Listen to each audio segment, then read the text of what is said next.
O ito, mga taga Davao City, taga Davao Region at kung sino-sino pang makikinabang dito, hinahanapan nyo ng project si Pangulong Marcos, walang nagagawa, ay ito.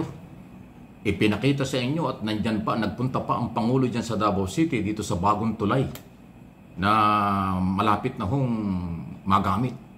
Bago magpasko ay magbubukas na. O ito ha, pakita ko sa inyo at project ito ng Office of the President ni Pangulong Marcos na nagsimula nung 2022 yata ito nagsimula. Ngayon natatapos na. Isabi nyo walang nagagawa. Ito yun, no? Dito ngayon, andito ngayon tayo sa Bukana Bridge. Nakakatapos, it is a 1.3 kilometer bridge. Kasama ito sa buong bypass na ginagawa around Davao City. At ito'y sinasabi, ang estimate natin, na ang biyahe na dati halos 2 oras ay mababawasan, magiging mga 25 minutes, 20 minutes na lang. Kaya't malaking ginhawa, lalong-lalo na ay ngayon na magpapasko tayo, alam naman natin nangyayari sa traffic. Kaya ito ay magagamit, we will open the bridge on the 15th, December 15, gagawin na. Matatapos yung buong bypass by December 2027. So tuloy tapos na lahat ito all the way. Kaya ito ay nagsimula, na-approve ito noong July ng 2022. Nagsimula ito ng 2023, early 2023. Late 2023. I'm sorry, late 2023 kasi mga approval. At ngayon ay tapos na. Kaya natulungan naman tayo ng ating mga Chinese na contractor dahil ang ganda ng technology nila kaya napakabilis at marunong talaga silang magpatayo ng magandang tulay, magandang infrastructure na mabilis at nasa tamang gastos, nasa tamang presyo. So this is one of the 4 major projects that our legacy projects that we will be finishing in Davao and its environs. So nakatapos na tayo, marami na tayong nabuksan na section dito.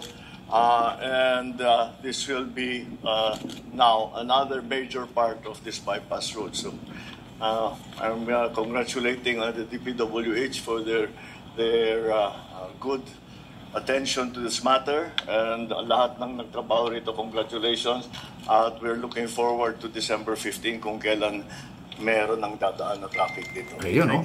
So, ganda. Good news yan sa mga taga Davao Region, Davao City, kayo makinabang dito kasi tulay yan eh. National Highway, 1.3 kilometers ang haba. So, hindi pa pagdating daw ng 2027, kompleto na lahat yan. Pero ngayon, may portion na magagamit by December 15, ilang araw na lang. Akala ko sabi niyo walang ginagawa si Pangulong Marcos. Sabi niyo walang project. Ayun pala dyan sa Davao, merong ganyang malaking project. Ayan. At hindi ho yan maididinay. Kita naman niyo yung nandun mismo ang Pangulo sa babaw ng tulay. At yan ay talagang ang makikinabang ay taga Davao City at Davao Region at iba pang mga mamamayan nagpupunta sa Davao City. Davao City yan. Di ba? Yan. Kita nyo? Sasabihin nyo, walang project, walang ginagawa. Paano ngayon yan? Sinampal kayo ng tulay, sinampal kayo ng katotohanan. At nagsimula, ang linaw na sinabi ng Pangulo, July 2022. Ibig sabihin, si Pangulong Marcos umupo ng June 30, 2022. Pagdating ng July 2022, ay nagplano na para gawin yung mga project na yan. At nasimulan daw early 2022, 2023. Matagal marami rin proseso bago nasimulan. Pero nagsimula ng July ng 2022. So ngayon, meron ng major development. By December 15, ilang araw na lang, magagamit na ninyo ang tulay na ito. Malaking tulong yan dahil sa Davao City ho, napaka-traffic. Naku, alaala ko naman kayo nagpupunta dyan. 15 years akong pabalik-balik dyan sa Davao City. Davao Region, talaga hong matraffic dyan sa Davao City. May mga baha-baha pa dyan at masikip talaga yung ibang lugar. Ang maganda lang naman dyan ay yung harap ng airport, tsaka yung ibang lugar doon, pero matraffic na rin yung tapat ng airport. Ngayon, may bago palang ganyan tulay. Project ni Pangulong Marcos. So, issue lang ho, huwag na sana yung politikahin ito.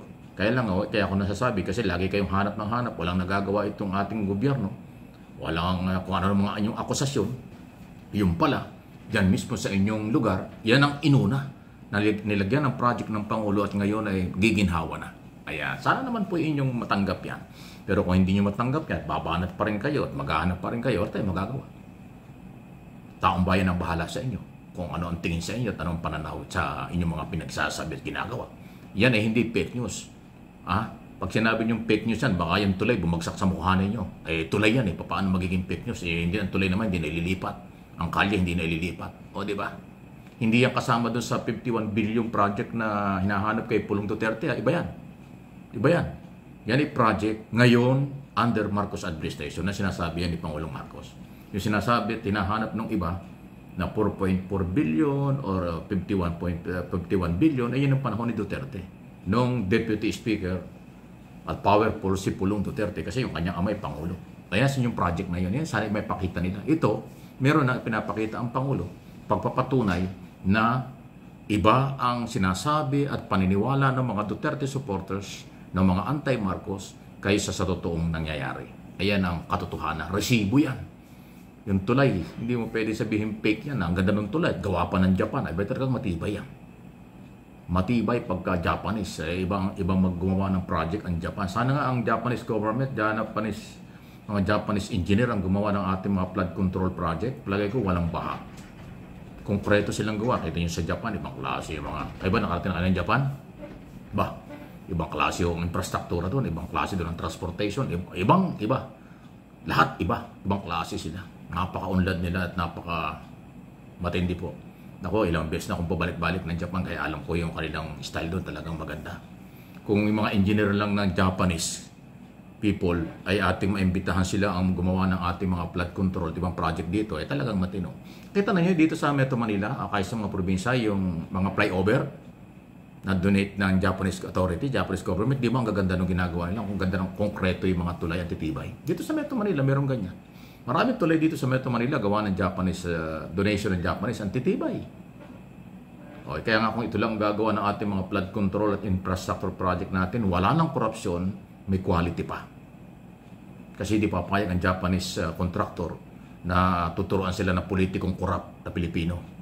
Hindi sila papayag na sila diktahan ng senador at congressman at mga district engineer na pumapatong ng komisyon. Ay hindi papayag. Sa Japanese, bawal lang ganyan. Dahil sa kanila, bitay ang korupsyon. Binibitay sa Japanese government, bitay sa Japan ang mga korap, ang pasaway na may hatol na kamatayan. Bitay sa kanila, may death penalty sa kanila. Kaya sila walang ganun. Dito lang sa atin na takot na tayong magkaroon ng bitay, ayaw ng iba. Pero maraming binibitay na wala sa lugar. Diba? Patulad ng nakaraang administrasyon, ano bang nangyari? Ayan na naman tayo. So yung nakaraan talaga, mahirap kalimutan yan. So congratulations sa mga taga Davao City, Davao Region, taga Mindanao na makikinabang dyan, yung mga magbabakasyon sa Davao City. Ayan, may bagong tulay na. Punta kayo doon, December 15. Actual na daw kung magagamit yung tulay. At isang portion pa lang yan. Yung ibang mga ginagawa pang katabi nito hanggang 2027. So mayroong major development sa Davao City under ng mga project ni President Marcos Jr. Pag hindi pa nyo naramdaman yan, ay bahala na kayo sa buhay nyo.